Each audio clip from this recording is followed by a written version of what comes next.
हिमालयास।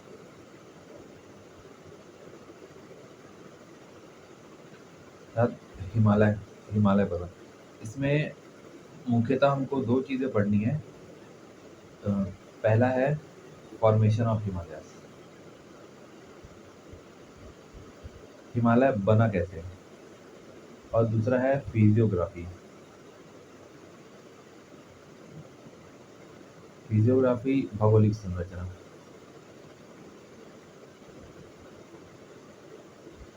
भौगोलिक संरचना में जैसे कि जो पर्वत की चोटियाँ हो गई,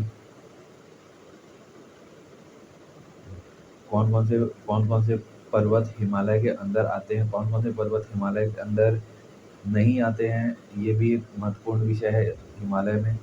तो पहले हम लोग शुरू करेंगे हिमालय के फॉर्मेशन से। तो हिमालय के फॉर्मेशन के लिए हमको अ, वैसे तो जाने की आवश्यकता नहीं है, लेकिन एक बार हम प्री कैम्ब्रियन एरा में चले जाते हैं। प्री कैम्ब्रियन एरा में क्या होता है कि एक लैंड मास होता है, सुपर कॉन्टिनेंट, कहते हैं पैंजिया, और आसपास समंदर होता है। उसके बाद 150 मिलियन ईयर्स एगो, 150 मिलियन वर्ष पहले क्या होता है कि मेसोलिथिक एरा। इसमें क्या होता है कि ये जो पैंजिया है, इसमें से गोंडवाना अलग होता है, और एक हिस्सा, ठीक है, इंडियन पेनिनसुला,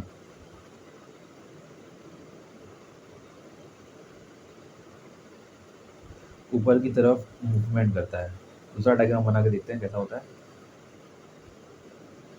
ये पृथ्वी हो गई, ठीक है।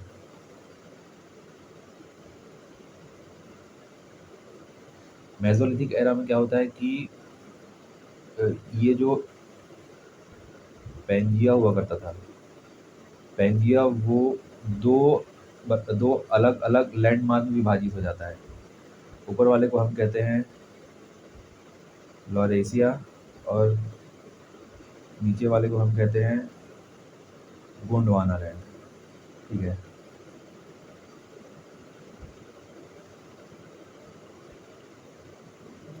और ये जो गोंडवाना लैंड है, ये ऊपर की तरफ मूवमेंट शुरू करता है, ठीक है। तो काफ़ी काफ़ी सिर्फ यही ऊपर की तरफ मूवमेंट चालू नहीं करता है, और भी शायद इसके और बहुत सारे प्लेट्स होते होंगे, वो अलग अलग तरफ मूवमेंट शुरू करते हैं। लेकिन ये जो हिस्सा है जो कि इंडियन पेनिनसुला है, ठीक है, वो ऊपर की तरफ मूवमेंट चालू करता है। और लगभग एक 15 मिलियन ईयर्स एगो, 15 मिलियन वर्ष पहले क्या होता है कि ये जो इंडियन पेनिनसुला हुआ करता था, ठीक है, इसमें होता है विभाजन, ठीक है। कुछ इस जगह से जब विभाजन होता है तो ये 2 हिस्सों में बढ़ जाता है। जो पहला हिस्सा होता है वो मेडागास्कर कहलाता है, और जो दूसरा हिस्सा, हमारा हिस्सा जहाँ हम रहते हैं, वो इंडियन पेनिनसुला कहलाता है, ठीक है। तो इंडियन पेनिनसुला किस तरह का दिखता होगा? मतलब कुछ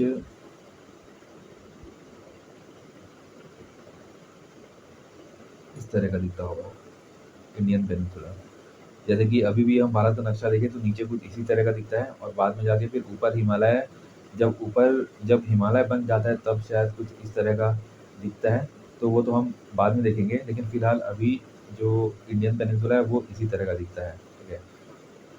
अब जब हिमालय के बनने का वक्त आता है, तब उस समय की स्थिति कैसी होती है?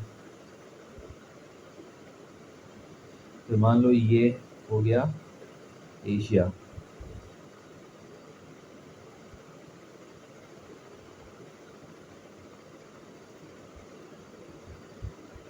ये हो गया एशिया, और ये हो गया इंडियन पेनिनसुला,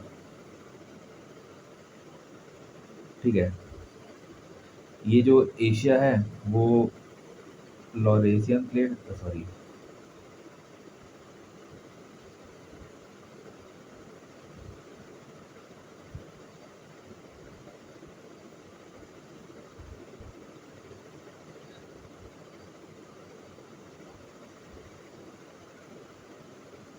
यूरेशियन प्लेट हुआ।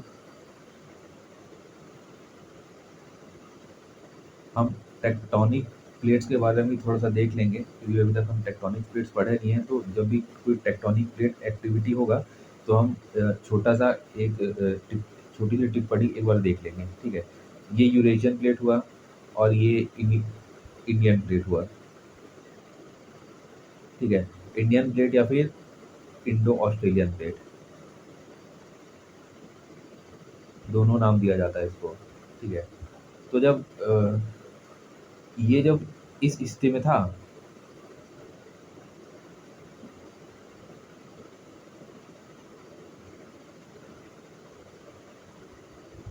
ये जब इस स्थिति में था, तब क्या होता है कि ये तो आपका ये तो आपका यूरेशियन प्लेट हो ही गया और ये इंडियन प्लेट हुआ हो गया। इनके बीच में हुआ करता था समंदर, ठीक है। इस समंदर को हम कहते थे थेथिस सी, थेथिस सी, ठीक। अब ये जैसे कि पृथ्वी तो गोल है, ठीक है। और ये ऊपर का एशिया और ये नीचे का इंडियन प्लेट, ठीक है। अब मैं यहाँ पे एक नाव खड़ी करता हूँ, ठीक है, और यहाँ से इन दोनों को देखता हूँ, तो ये कैसे दिखेंगे?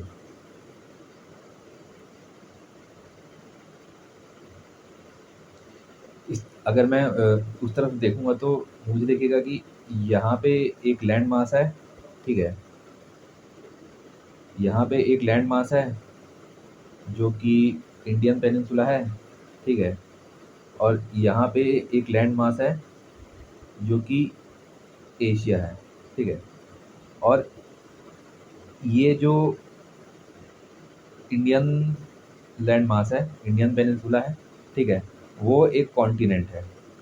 मतलब कि कॉन्टिनेंट यानी लैंड मास है, सब कॉन्टिनेंट है, ठीक है। और ये भी एक कॉन्टिनेंट है, ये तो कंप्लीट कॉन्टिनेंट है, एशिया है। तो ये हुआ आपका कॉन्टिनेंटल प्लेट, ठीक है। अर्थ क्रस्ट के ऊपर, सॉरी, मेंटल के ऊपर अर्थ क्रस्ट का वो टुकड़ा जो जिसमें सिर्फ ज़मीन होता है और पानी नहीं होती, उसको हम बोलते हैं कॉन्टिनेंटल प्लेट, ठीक है। और वैसे ही एशिया भी कॉन्टिनेंटल प्लेट हुआ, ठीक है। और एशिया भी कॉन्टिनेंटल प्लेट हुआ, ठीक है। और अंदर फिर यहाँ पे मेंटल रहा होगा यहाँ पे, ठीक है। इसके नीचे भी यहाँ पे मेंटल रहा होगा, और बीच में जो समंदर था वहाँ पे क्या था? जो 33 सी है, इन दोनों के बीच में वहाँ पे क्या था? वहाँ पे दो चीज़ें थी, दो छोटी छोटी प्लेट्स थी। एक प्लेट कुछ ऐसी थी, ठीक है।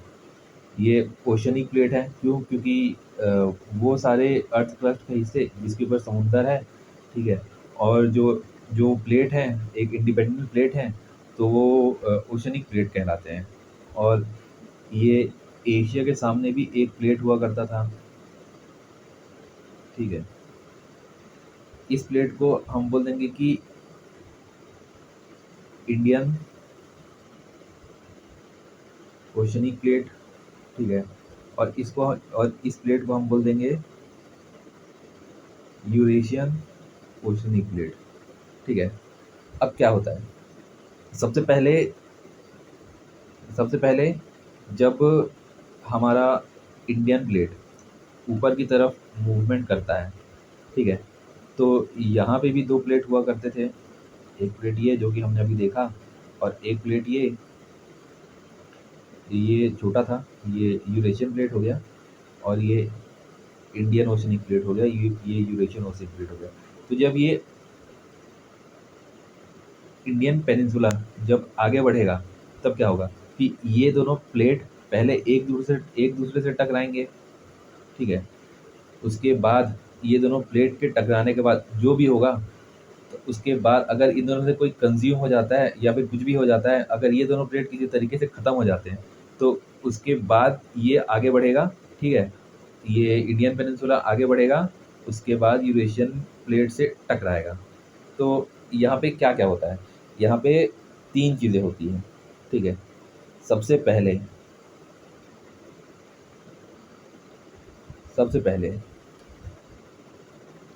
जो इंडियन ओशनिक प्लेट है, ठीक है? उसका कोलिजन होता है यूरेशियन ओशनिक प्लेट से, ठीक है? उसके बाद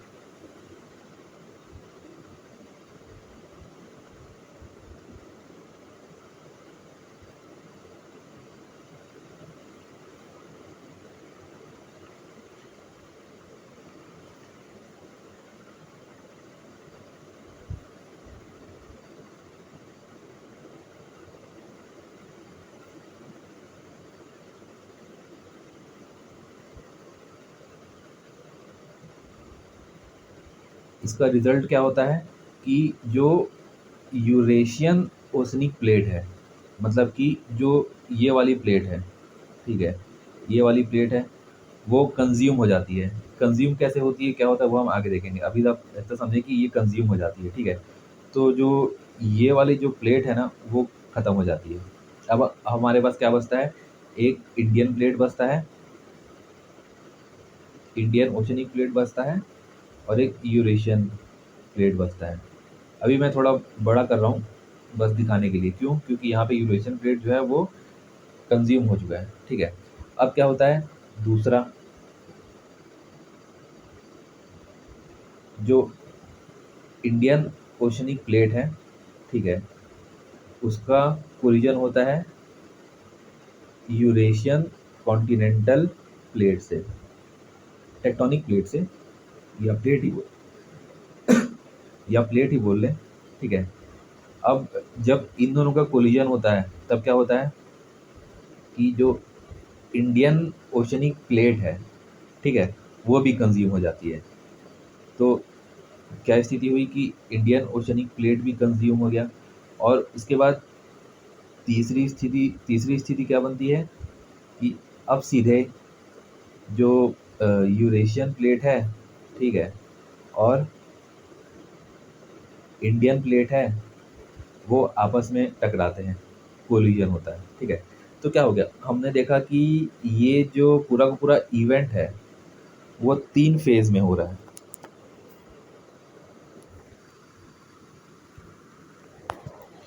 ये जो पूरा का पूरा इवेंट है, वो 3 फ़ेज़ में हो रहा है। तो फ़ेज़ 1 क्या है कि इंडियन ओशनिक प्लेट और यूरेशियन ओशनिक प्लेट टकराती है, ठीक है? तो जब 2 ओशनिक प्लेट टकराती है, तब क्या होता है, हम समझ लेते हैं। ये एक ओशनिक प्लेट हो गई, ठीक है? और ये दूसरी ओशनिक प्लेट हो गई, ठीक है? अब ये दोनों टकराएँगी, ठीक है? और इसके नीचे क्या हो गया? इसके नीचे हो गया मेंटल। और मेंटल में क्या है? Molten material.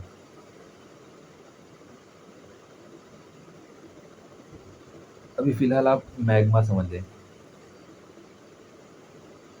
मैग्मा वो होता है जो पृथ्वी के अंदर होता है, और जब मैग्मा जब बाहर निकलता है पृथ्वी के क्रस्ट के बाहर, तो वो लावा कहलाता है। तो जब ये दोनों प्लेट्स जब आपस में टकराती हैं, तब क्या होता है कि इन दोनों में जो छोटी प्लेट है, ठीक है? वो बड़ी प्लेट के नीचे आ जाती है, ठीक है? कैसे होता है कि जो छोटी प्लेट है, वो कुछ यूँ हो जाएगी, और जो बड़ी प्लेट है, वो ऊपर रह जाएगी, ठीक है? तो ये जो छोटी प्लेट है, वो नीचे चली गई, और नीचे क्या है? मैग्मा, ठीक है? तो उस गर्मी की वजह से क्या होगा कि ये जो छोटी प्लेट है, मान लो धीरे-धीरे करके ये दोनों टकरा रही है, ये दोनों प्लेट टकरा रही है, प्लेट 1 और प्लेट 2, ठीक है? और प्लेट 1 जो है वो छोटी प्लेट है, ठीक है? जिसका विड्थ भी छोटा है और उसका लेंथ भी छोटा है। तो वो प्लेट जब नीचे जा रही है, मान लो ये प्लेट नीचे जाके आगे बढ़ गई यहाँ तक, ठीक है? तब क्या होगा? ये प्लेट एक तो यहाँ से टूटेगी, ठीक है? टूटेगी वो तो ठीक है, लेकिन जब क्योंकि ये चट्टान है, ये रॉक है, तो ये नीचे जब मोल्टन लावा में जब पहुँचेगी या फिर मेंटल में जब पहुँचेगी तो ये पिघल जाएगी, ठीक है? ये पिघल जाएगी। लेकिन होगा क्या कि इसके ये पिघल तो जाएगी, लेकिन इसकी जो विस्कोसिटी है, ठीक है? या सॉरी इसकी जो डेंसिटी है, ठीक है? वो मेंटल से कम होगी। ये जो पत्थर पिघलने के बाद जो लिक्विड बनेगी, ठीक है? इसकी डेंसिटी जो है मेंटल की जो डेंसिटी है उससे कम रहेगी। तो क्या होगा कि ये जो पिघला हुआ जो प्लेट है वो ऊपर की तरफ आ जाएगा, क्योंकि अ, ऊपर तैरने लगेगा इसका वजन का सॉरी इसकी डेंसिटी कम होने की वजह से, ठीक है? तो जब ये ऊपर तैरने लगेगा तब क्या होगा कि ये गरम मैग्मा पिघलने के बाद तो ये भी मैग्मा बन गया। तो ये गरम मैग्मा जब इन जगहों पे टकराएगा तो इन जगहों को भी ये पिघलाना शुरू करेगा और ये सारी जगह जो है वो पिघल जाएँगी और पिघलने के बाद एक क्रैक डेवलप हो जाएगा और ये जो मैग्मा है उसको बाहर निकलने का रास्ता मिल जाएगा इस जगह से। इस जगह से इसको बाहर निकलने का रास्ता मिल जाएगा, ठीक है? तो जब ये बाहर निकलेगी तो ये देखेगी यहाँ पे तो समंदर है, ठीक है? यहाँ पे तो पानी है, तो ये इस जगह पे ठंडी होनी शुरू हो जाएगी और इस जगह पे ठंडी होके ये फिर से एक लैंड मास का रूप लेने लगेगी, ठीक है? इस जगह से पिघल रही है और इस जगह लैंड मास का रूप लेने लग रही है। तो जब ये लैंड मास का रूप ले रही है और धीरे-धीरे ये पानी की सतह से ऊपर आ जाएगी लैंड मास बनाते हुए और ये एक आइलैंड का रूप ले लेगी, ठीक है? तो आइलैंड का रूप ले लेगी तो क्या होगा? और सिर्फ़ एक पॉइंट पर नहीं हो रहा है,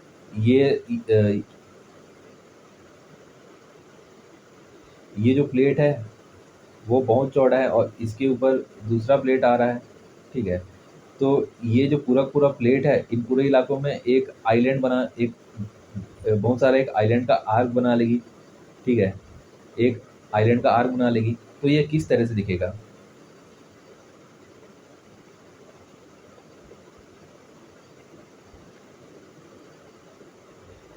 ये हो जाएगा हमारा एशियन प्लेट और यहाँ पे अभी क्या हो रहा है? अभी तो जो यूरेशियन प्लेट है, जो यूरेशियन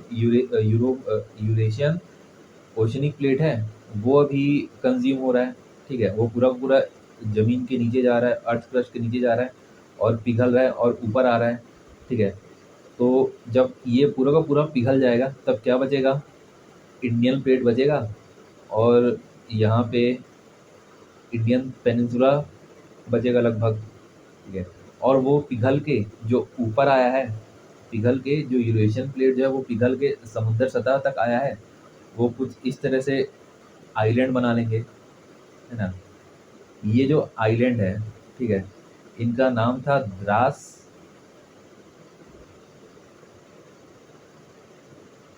द्रास कोहिस्तान आइलैंड।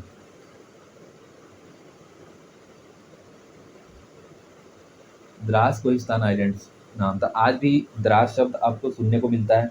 द्रास जो है वो भारत की जो सबसे ठंडी जगह है, जो कि जम्मू कश्मीर में है, उस जगह को द्रास कहते हैं। उसके बाद क्या होता है कि जो इंडियन प्लेट है, ठीक है? इंडियन प्लेट है, वो अब टकराएगी यूरेशियन प्लेट से। तो जब एक ओशियनिक प्लेट एक कॉन्टिनेंटल प्लेट से टकराती है, तब हमेशा ये होता है कि वज़न कुछ भी हो, विड्थ कुछ भी हो, इसकी चौड़ाई कुछ भी हो, हमेशा क्या होता है कि जो ओशियनिक प्लेट है, वो कॉन्टिनेंटल प्लेट के नीचे जाता है ना?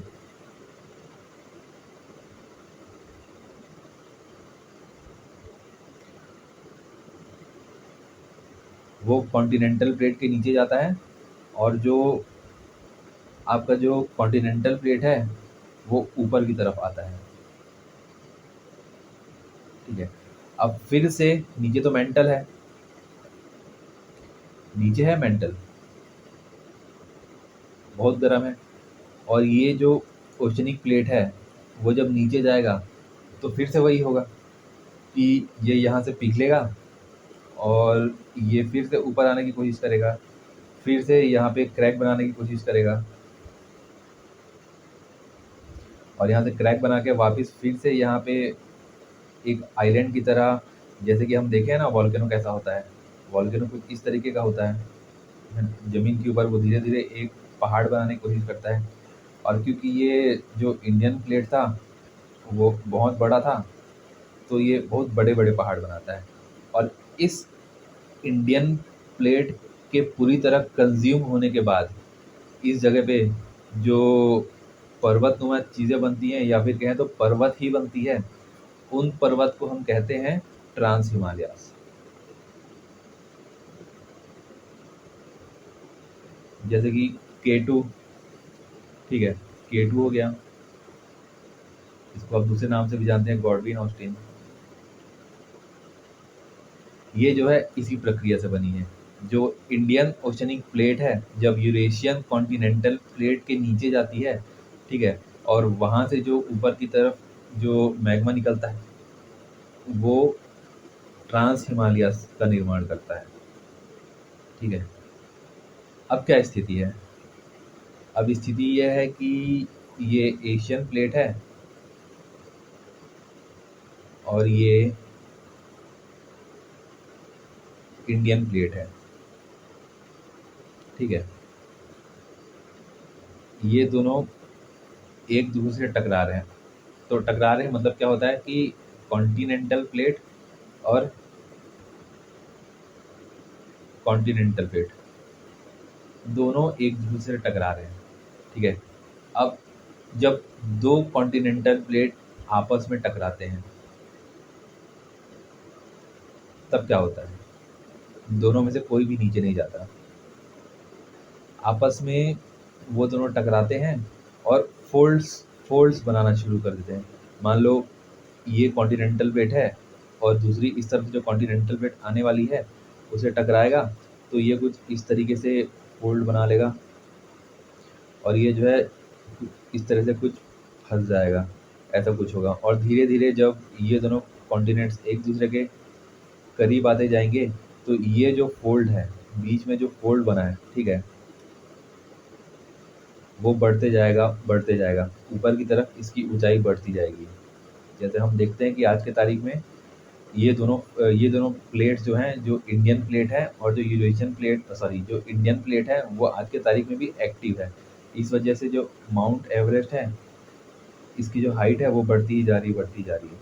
ठीक है, तो इस तरीके से हम ऊपर का तो पढ़ लिए कि ट्रांस हिमालयाज़ का निर्माण कैसे हुआ।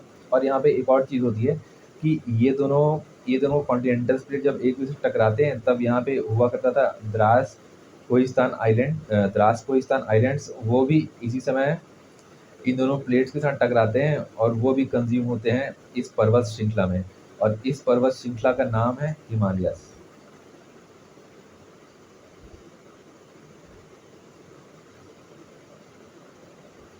अब हम देखते हैं कि कैसे होता है, हिमालयाज़ का फॉर्मेशन कैसे होता है। हिमालयाज़ का फॉर्मेशन 3 वेव में होता है, या तो आप फेज़ बोल सकते हैं, या तो एक वेव बोल सकते हैं। होता क्या है कि जो प्लेट्स होते हैं, जो या तो ओशनिक प्लेट हो या फिर कॉन्टिनेंटल प्लेट हो, वो हमेशा एक समान एक्टिव नहीं रहते हैं, या फिर कभी ज़्यादा एक्टिव होते हैं, कभी कम एक्टिव होते हैं, कभी डोरमेंट हो जाते हैं, या फिर उनके बीच में स्थिति ऐसे बन जाती है कि वो अलग-अलग तरह का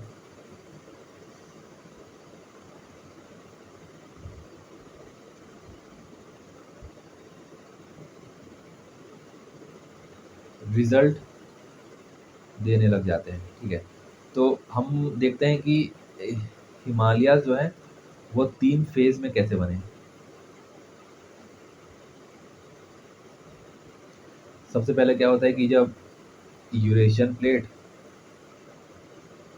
और इंडियन प्लेट टकराती है, क्योंकि यूरेशियन प्लेट तो लगभग सीधी ही थी मान लो, और ये जो इंडियन प्लेट है वो थोड़ी टेढ़ी है, मतलब कि वेस्ट में यहाँ पे है, और जो इसका जो पूर्वी भाग है या ईस्टर्न भाग है ये बराबर ऊंचा नहीं है वेस्टर्न भाग के। तो सबसे पहले जो कोलिजन होता है वो इस पॉइंट और इस पॉइंट का कोलिजन होता है, ठीक है। और ये वेस्टर्न पार्ट का कोलिजन होता है, उससे भी बहुत सारी चीज़ों में बदलाव आता है जो हम आगे बढ़ेंगे। पहले हम कोलिजन देख लेते हैं। सबसे पहले जब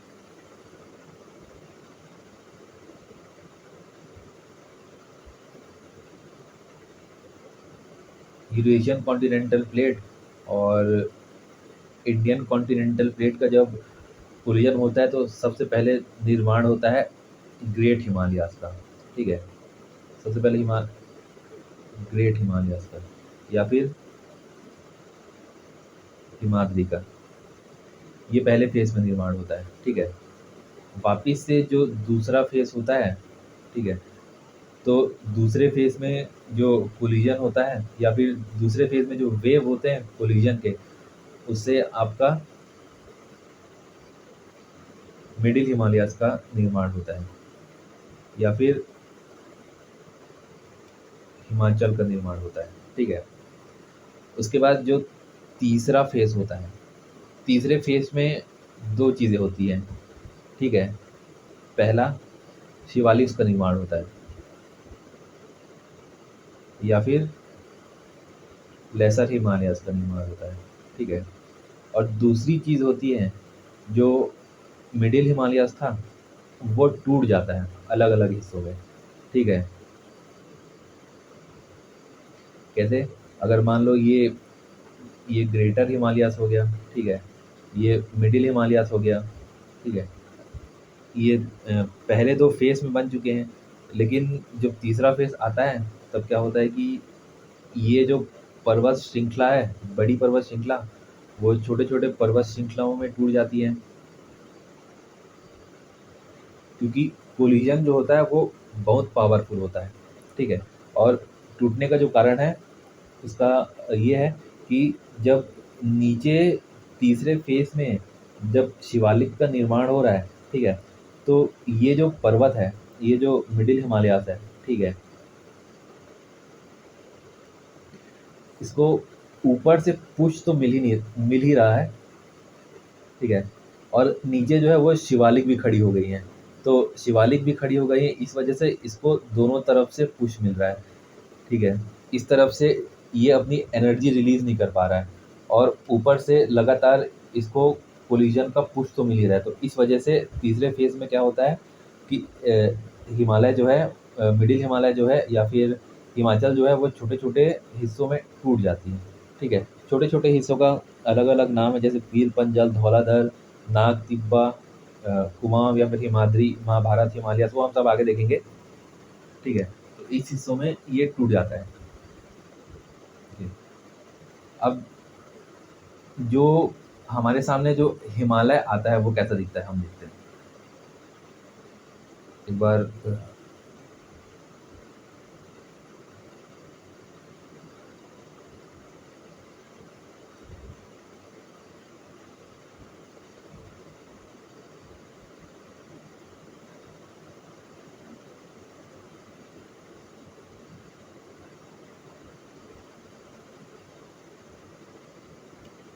नीचे बनाने की आवश्यकता नहीं है अभी,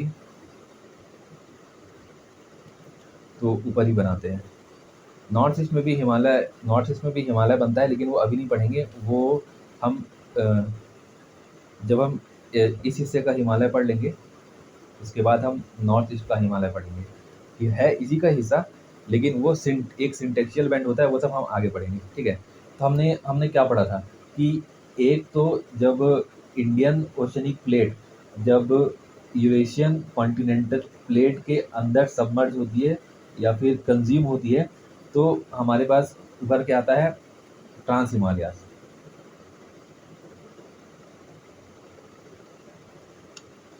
और उसके बाद जब हिमालय बनते हैं या फिर अर्थात कि कॉन्टिनेंटल दोनों प्लेट टकराती हैं तो उससे बनते हैं हमारे हिमालयाज़। ग्रेटर हो गया, मिडिल हो गया और लोअर शिवालिक्स हो गया सर। तो और इन दोनों को मिला के हम बोलते हैं नॉर्दर्न माउंटेन कॉम्प्लेक्स। ठीक है, तो ट्रांस हिमालयस जो बनते हैं वो कहाँ बनते हैं? कुछ इस तरह से बनते हैं।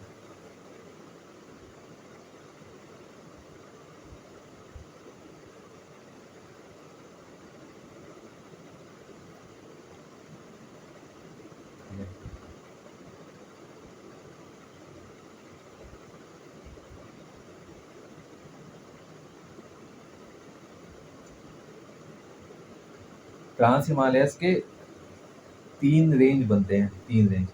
जो सबसे ऊपर वाला जो रेंज होता है वो कहलाता है काराकोरम रेंज। ठीक है, बीच वाला जो रेंज होता है वो कहलाता है लद्दाख रेंज। ठीक है, और जो तीसरा नीचे वाला जो रेंज होता है वो कहलाता है ज़स्कर रेंज। और लद्दाख सिर्फ भारत में ही नहीं है, लद्दाख का एक्सटेंशन तिब्बत में भी है, ऑटोनॉमस तिब्बत या फिर चाइना में। और जो चाइना में जो लद्दाख का जो एक्सटेंशन है, ठीक है, वो कहलाता है कैलाश रेंज। कैलाश पर्वत जो तीर्थ के लिए फेमस है, यहाँ पे कैलाश माउंटेन पीक है जो तीर्थ के लिए फेमस है। ठीक है, अब इसके बाद क्या होता है? इसके बाद हिमालयाज़ बनते हैं। हिमालयाज़ कहाँ पे बनते हैं तो, और कहाँ यहाँ पे क्यों बनते हैं वो हम आगे देखेंगे। कुछ इस जगह से शुरू होते हैं ऐसे।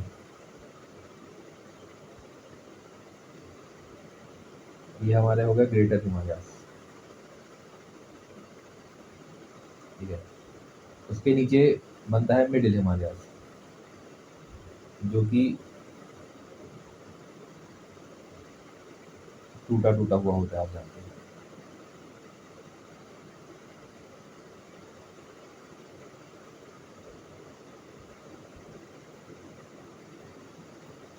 और उसके नीचे बनता है शिवालिक।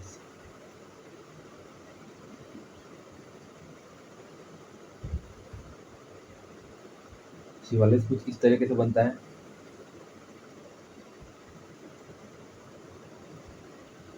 और यहाँ कहीं जो गंडक नदी है, ठीक है, गंडक नदी जो इस जगह से आती है, गंडक नदी के पास जाके शिवालिक दिखना बंद हो जाता है। मतलब आगे जो है शिवालिक नहीं दिखेगा, आगे आपको प्लेन दिखाई देगा। ठीक है,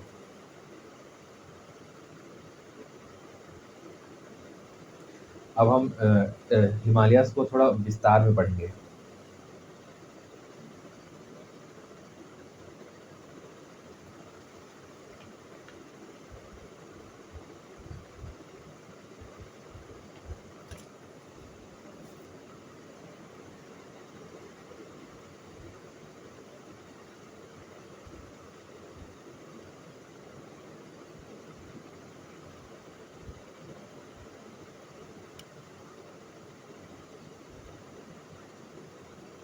एक चीज़ रह गई,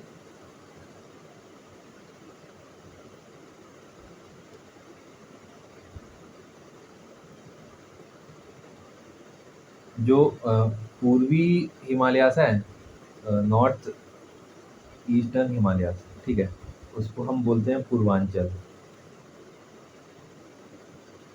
ठीक है, और ये जो नॉर्दर्न माउंटेन कॉम्प्लेक्स है वो होता है ट्रांस हिमालयाज़, हिमालयाज़ प्लस पूर्वांचल।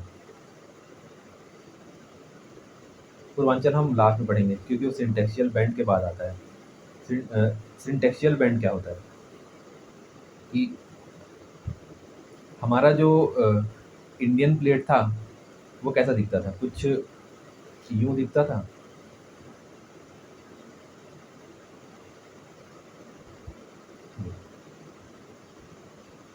और यूं दिखने की वजह से एक यहाँ पे टकराव होता है, फिर थोड़े वक्त बाद यहाँ पे टकराव होता है। ठीक है, तो जब यहाँ पे टकराता है इसके आगे इस तरफ इस तरफ हमारा प्लेट नहीं है, ठीक है, इंडियन प्लेट नहीं है, ना ही इस तरफ हमारा प्लेट है। हमारा प्लेट यहीं तक सीमित है, ये जो ट्राइंगल है बस यहीं तक सीमित है, ठीक है। और अगर किसी वजह से हिमालय इस प्लेट के बाहर बनता है, ठीक है, तो कैसे बनता है वो हम देखते हैं। तो ये जो हमारा प्लेट हो गया, उसकी जो पश्चिमी तरफ जो ये इस जगह पे जो कोलिजन हुआ, ठीक है, तो इस कोलिजन की वजह से एक पर्वत उभर के आया, ठीक है, उसको हम बोलते हैं नंगा पर्वत। उसके बाद जब इस जगह पे जब टकराव हुआ, तब इस जगह पे एक दूसरा पर्वत उभर के आया, ठीक है, उसको हम बोलते हैं नामचा बारवा।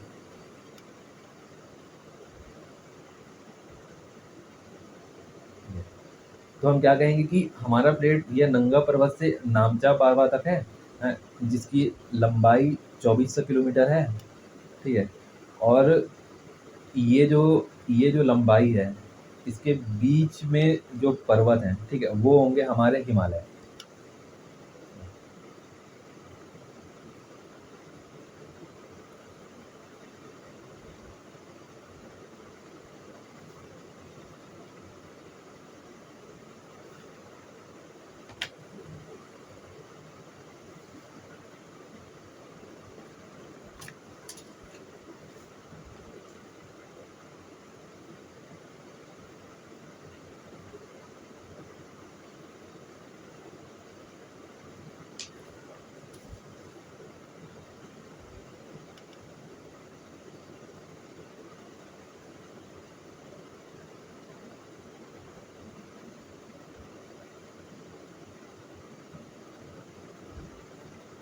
अब हम क्या करते हैं कि हम देखते हैं कि पर्वत पर्वत श्रृंखला जो है, ग्रेटर हिमालयस या फिर हिमाद्री, हिमाचल और शिवालिक, ये तीनों में कौन-कौन से पर्वत हैं, और उसके ऊपर भी जो ट्रांस हिमालयस हैं, वहाँ पे कौन-कौन से पर्वत हैं, ये हम देखेंगे, ठीक है। तो हमारे जो ट्रांस हिमालयस हुए,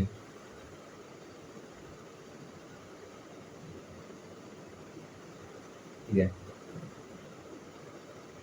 सबसे पहले जो सबसे ऊपर जो काराकोरम रेंज हुआ, इसके ऊपर कुछ इस जगह पे एक पर्वत हुआ, ठीक है, उसका नाम था K2। K2 क्यों था? क्योंकि यहाँ पे बहुत सारे पर्वत थे, ठीक है। किसी को हम K1 कहते थे, किसी को हम K3 कहते थे, किसी को K9 कहते थे।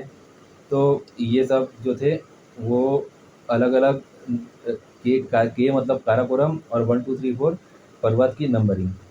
तो ये सब हमारे हो गए काराकोरम K2। लेकिन K2 जो है, ठीक है, वो भारत का सबसे ऊंचा पर्वत है।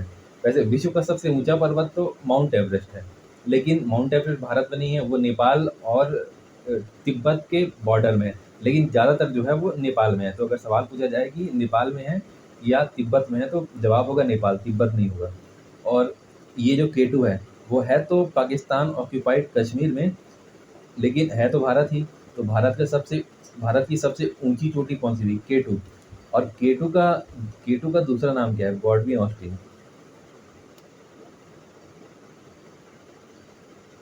ठीक है। उसके बाद ये तो हुआ काराकोरम रेंज। उसके बाद आता है लद्दाख रेंज, जिसका एक्सटेंशन यहाँ पे कैलाश रेंज है। तो ये जो लद्दाख रेंज है, ठीक है, यहाँ पे सॉरी, यहाँ पे एक पर्वत हुआ जिसका नाम है राकापोची।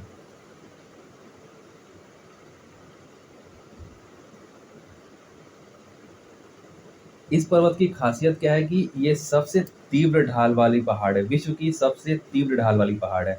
मतलब पहाड़ कैसे होते हैं? पहाड़ कुछ इस तरीके से होते हैं, लेकिन ये जो पहाड़ है वो कुछ इस तरीके से है। तो ये जो इसका ढलान है वो बहुत ही तीव्र है, और राकापोची विश्व विश्व का सबसे तीव्र ढलान वाला पर्वत है, ठीक है।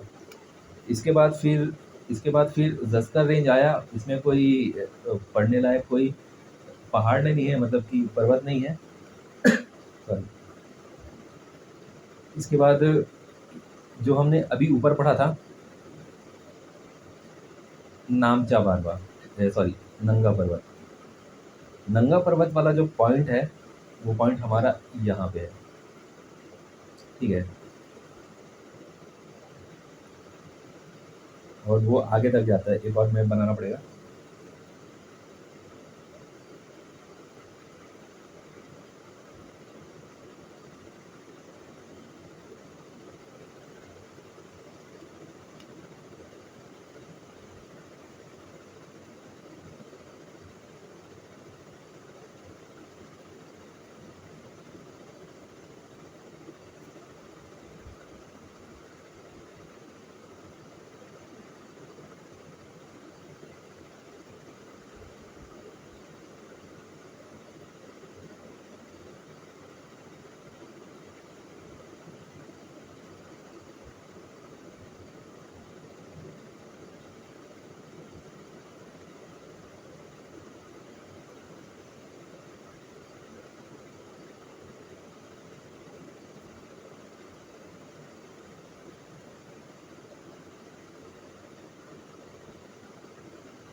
तो हम एक काम करते हैं, पहले तो देख लेते हैं कि नंगा पर्वत कहाँ पे है। तो ये जो पॉइंट है, वो नंगा पर्वत है, और ये जो पॉइंट है, ठीक है, वो नामचा बारवा है। नामचा बारवा और नंगा पर्वत, ये। और यहीं पे इंडस जॉर्ज भी है, और यहाँ पे तीस्ता नदी है, ठीक है? तो ये जो है वो तीस्ता रिवर है, और ये जो है वो इंदस रिवर है। तो हम ये बोल सकते हैं कि हिमालय जो है वो नंगा पर्वत से नामचा बारवा तक है, या फिर इंदस रिवर जॉर्ज से तीस्ता रिवर तक है, ठीक है?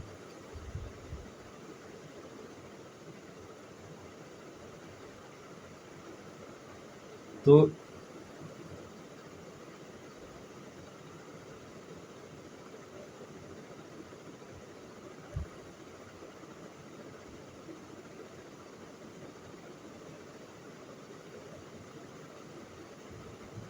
मैं एक काम करता हूँ, इसका एक छोटा सा डिवीजन कर देता हूँ।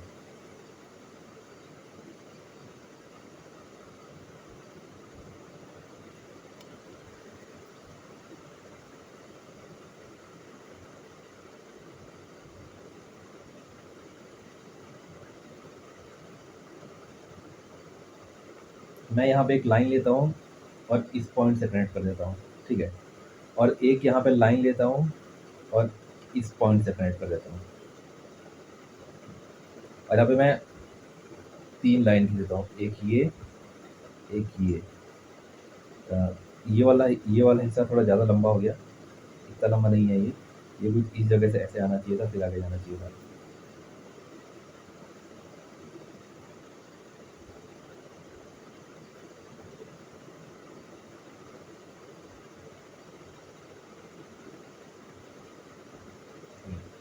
अब मैं इनका 3 हिस्सा कर दिया। अब मैं इनका नामकरण करता हूँ। ये जो हिस्सा है, ठीक है? ये वाला हिस्सा पूरा यहाँ से यहाँ तक, और यहाँ से यहाँ तक, ये होता है हमारा लद्दाख, ठीक है? और ये वाला जो हिस्सा है, पहला वाला ट्रायंगल, ये होता है हमारा कश्मीर।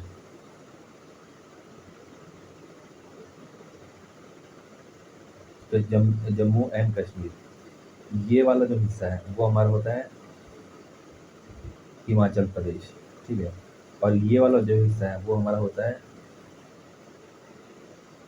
उत्तराखंड, ठीक है? अब अगर मैं इस नक्शे में पढ़ाता हूँ, तो अ, जैसे एटलस में भी हम देखते हैं कि भारत का नक्शा देख के पहाड़ जो है उसको समझने की कोशिश करते हैं, लेकिन वो समझ में नहीं आता। तो हम इस नक्शे में नहीं पढ़ेंगे। नक्शा सिर्फ इसलिए बनाया गया था कि फर्दर रेफरेंस में काम आए, और दूसरा हम ये लाइन खींच सकें, और लद्दाख, जम्मू एंड कश्मीर, हिमाचल, उत्तराखंड, ये सबको अलग कर सकें, देख सकें कि कैसा है। उसके बाद आगे क्या आएगा? ये आएगा हमारा नेपाल।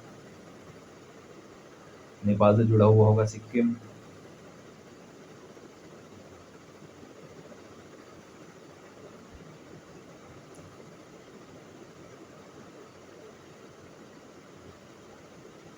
मैं खींचता हूँ एक लाइन, ठीक है।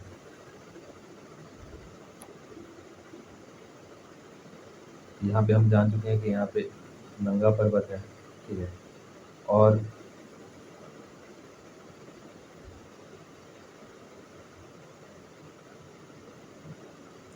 अगर मैं हिमालय को कुछ इस तरीके से लेके जाता हूँ, अगर मैं हिमालय को कुछ इस तरीके से लेके जाता हूँ, तो हिमालय कहाँ-कहाँ से जाएगी? सबसे पहले तो जम्मू एंड कश्मीर से जाएगी, उसके बाद फिर हिमाचल प्रदेश जाएगी, उसके बाद फिर उत्तराखंड जाएगी, उसके बाद फिर नेपाल जाएगी, उसके बाद फिर सिक्किम जाएगी, उसके बाद फिर आंध्र प्रदेश जाएगी, ठीक है। तो यहाँ पे बनाने से अच्छा हम इधर बना देते हैं, ठीक है। तो ये हमारा पहला हिस्सा हुआ जम्मू कश्मीर, ये हमारा हिस्सा हुआ हिमाचल प्रदेश, ये हमारा हिस्सा हुआ उत्तराखंड, ये हमारा हिस्सा हुआ नेपाल, यहाँ पे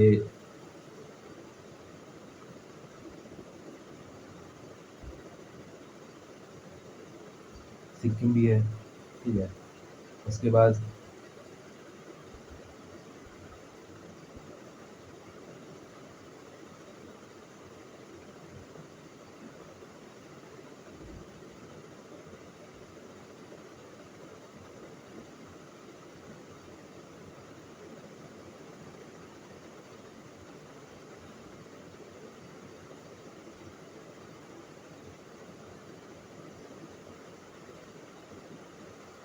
फिर यहाँ पे कहीं पे छोड़ा था सिक्किम भूटान के पास, उसके बाद फिर अगला हमारा हिस्सा हुआ अरुणाचल प्रदेश।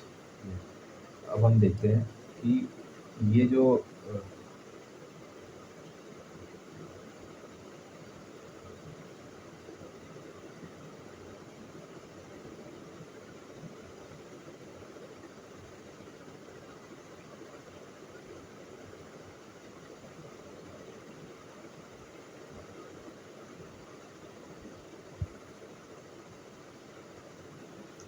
ये है हमारा ग्रेटर हिमालयाज़ के लिए,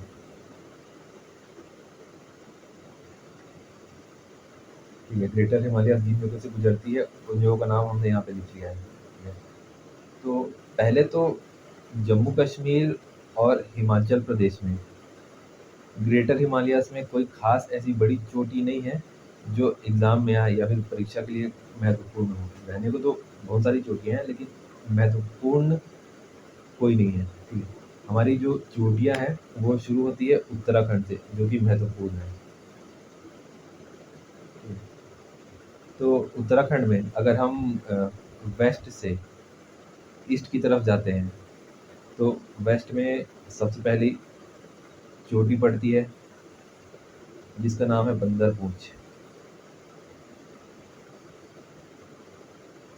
बंदर पूंछ के बाद एक और चोटी पड़ती है, जिसका नाम है कामेर।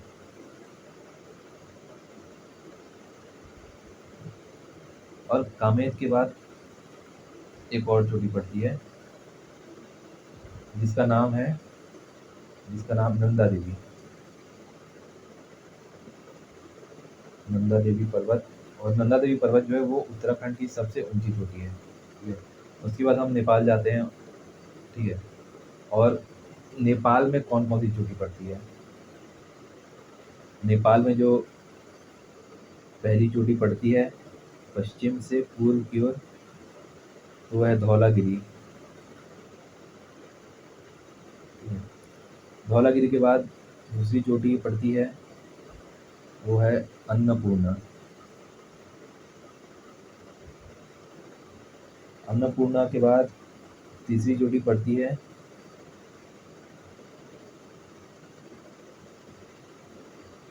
वो है चो ओयो।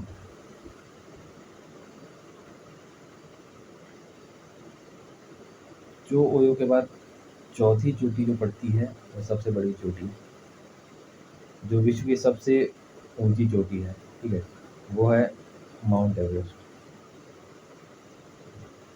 माउंट एवरेस्ट के बाद एक और चोटी पड़ती है, वो है इस जगह पे कहीं, वो है मकाली। और नेपाल और सिक्किम, नेपाल और सिक्किम में एक चोटी पड़ती है जो सिक्किम में भी उसका काफ़ी हिस्सा है और नेपाल में भी उसका कुछ हिस्सा है। तो वो जो चोटी है, जो सिक्किम में है और नेपाल में भी है, वो है कंचनजंगा।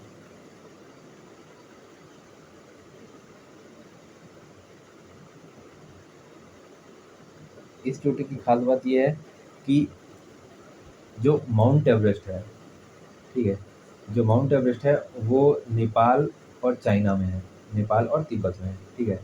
तो ये हिमालय का हिस्सा है लेकिन भारत का हिस्सा नहीं है। तो ये जो ग्रेटर हिमालयाज़ जो है, हिमाद्री जो है, उसमें जो सबसे ऊँची चोटी है और जो भारत में है, वो है कंचनजंगा। कंचनजंगा भारत में स्थित ग्रेटर हिमालयाज़ की सबसे ऊँची चोटी है। वैसे तो भारत की सबसे ऊँची चोटी K2 है, वो हम देख चुके हैं, लेकिन ग्रेटर हिमालयाज़ में कंचनजंगा है। ठीक है, और आंध्र प्रदेश में कोई ऊँची चोटी नहीं है।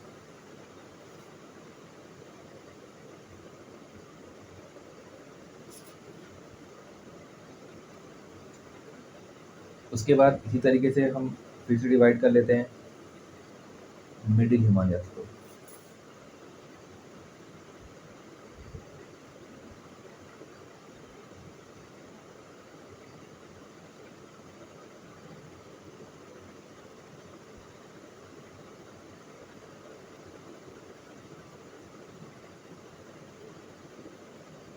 तो मिडिल हिमालयाज़ के बारे में हमने क्या पढ़ा था कि ये जो है, जब मिडिल हिमालयाज़ जब बनती है तो ऊपर से तो प्रेशर पड़ ही रहा है और नीचे शिवालिक भी तैयार हो रही है, तो ये अपना प्रेशर रिलीज़ नहीं कर पा रहा है। तो इस वजह से जो मिडिल हिमालयाज़ है वो टूट जाती है, छोटे-छोटे हिस्सों में टूट जाती है। तो वो कौन-कौन से पर्वत हैं? वो कौन-कौन सी पर्वत श्रृंखला है? एक तो है पश्चिम से पूर्व की ओर जाएँगे तो एक है पीर पंजाल, ठीक है? कुछ इस तरीके से होगा वो।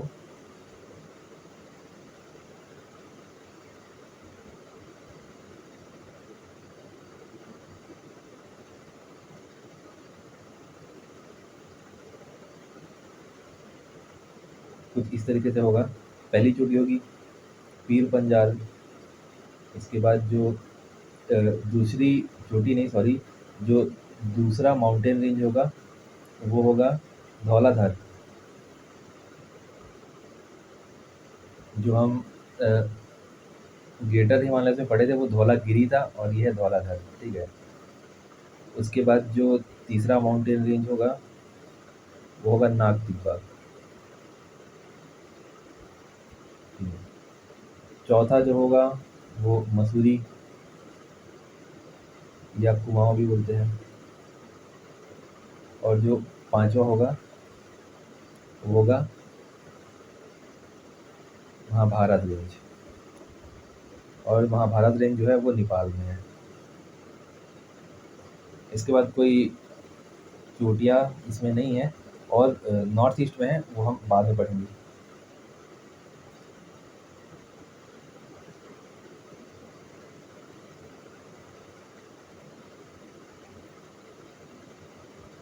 तीसरी है शिवालिक। शिवालिक में चोटियाँ नहीं पढ़नी है हमको, वहाँ पे धूम्स होते हैं, लेक्स होते हैं, करेवास होते हैं, वो सब पढ़ना है हमको। शिवालिक में बस यही पढ़ना है कि शिवालिक बना कैसे। तो शिवालिक बना ऐसे कि हम जानते हैं कि जो पहला जो वेव था, ठीक है, कोलिजन में, तो उसमें ग्रेटर हिमालयाज़ बना। उसके बाद जो दूसरा वेव आया, ठीक है, कोलिजन का, तो उसमें मिडिल हिमालयाज़ बना। इन दोनों वेव के बाद क्या हुआ कि एंटीसीडेंट एंटीसीडेंट रिवर्स का कॉन्सेप्ट है। एंटीसीडेंट रिवर्स क्या होते हैं कि वो नदियाँ, ठीक है, जो पर्वतों को काट के पार कर जाती हैं, ठीक है, बड़ी से बड़ी चोटियों को काट के पार कर जाती हैं। इसका मतलब ये इसका मतलब ये नहीं है कि मान लो ये पर्वत है, ठीक है, और ये नदी है, तो ये इसको काट रही है, कुछ इस तरह से वापस आ रही है। इसका मतलब बस इतना है कि ये जो नदी है वो बह रही है और यहाँ पे पर्वत उठ रहा है, ठीक है? यहाँ से पर्वत उठ रहा है। तो नदी तो लगातार बह रही है और ये पर्वत जो है वो 1 साल में 1 सेंटीमीटर, 1.5 सेंटीमीटर उठ रहा है। तो इस नदी के लिए आसान है इस पर्वत को काटना, ठीक है? और बार-बार पर्वत जब उठेगा तो ये जो नदी है वो क्या करेगी, जो पर्वत जो ऊपर उठ रहा है उसका जो सैंड पार्टिकल्स है या फिर जो क्वार्ट्ज पार्टिकल है, ठीक है? यहाँ का जो क्वार्ट्ज पार्टिकल है, पर्वत जो उठ रहा है उस समय का, उस क्वार्ट्ज पार्टिकल को ले जाके आगे कहीं डंप कर देगी, ठीक है? तो अ, यहाँ पे क्या होता है कि ये जो नदियाँ आ रही है, ये ग्रेटर हिमालयाज़ और ये मिडिल हिमालयाज़, यहाँ से जो नदियाँ आ रही है, वो यहाँ से फ्लूवियल डिपॉज़िट ग्रेटर हिमालयाज़ के पास से फ्लूवियल डिपॉज़िट ले रही हैं, फिर मिडिल हिमालय से फ्लूवियल डिपॉज़िट ले रही हैं और यहाँ पे आके सब कुछ डंप कर रही हैं, ठीक है? ऐसे बहुत सारी नदियाँ काट के बाहर आती हैं, तो यहाँ पे जो है पूरा-पूरा जो फ्लूवियल डिपॉज़िट्स हैं, उसको डंप कर रही हैं, ठीक है? फिर जब तीसरा वेव आता है, ठीक है? तो यही फ्लूवियल डिपॉज़िट्स जो हैं, वो ऊपर उठ जाते हैं और एक पर्वत श्रृंखला का रूप ले लेते हैं, ठीक है? और वो पर्वत श्रृंखला कहलाती है शिवालिक।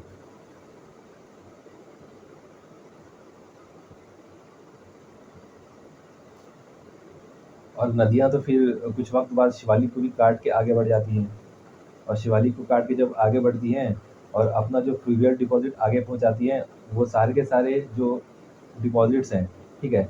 वो कहलाता है अलूवियल सॉइल, ठीक है? और पूरा-पूरा जो नॉर्दर्न प्लेन्स है, नीचे आप उत्तर प्रदेश हो गया, बिहार हो गया, पंजाब हो गया, हरियाणा हो गया, दिल्ली हो गया, तो ये जो पूरा हिस्सा है, यहाँ तक कि मध्य प्रदेश का भी कुछ हिस्सा, ये सब जो हिस्सा है वो नॉर्दर्न प्लेन्स कहलाता है और यहाँ से जो आई हुई जो सॉइल है या फिर जो जो भी डिपॉज़िट्स हैं, पुअर्स डिपॉज़िट भी हो सकते हैं, वो सब के सब एलुवियल सॉइल कहलाते हैं और नॉर्दर्न प्लेन्स को फर्टाइल बनाते हैं।